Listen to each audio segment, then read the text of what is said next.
How to change your name in Grubhub application. To change your name in Grubhub app, you will need to follow up the steps.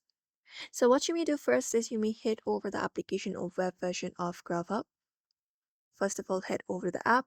If you're on the app, you should be finding this kind of interface on your screen.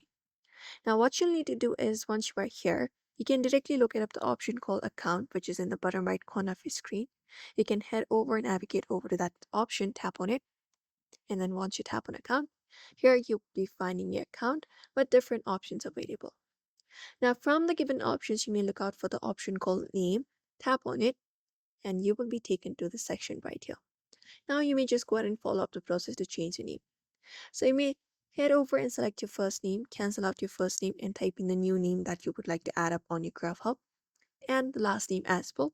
So you may just go ahead and type in the new name.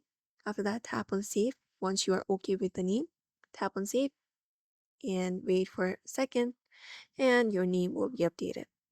It is very super easy. So if you would also like to change the name in Graph application, you may also follow the same process. So therefore, I hope this video was helpful. Don't forget to give it a like and subscribe for more tips and tutorials.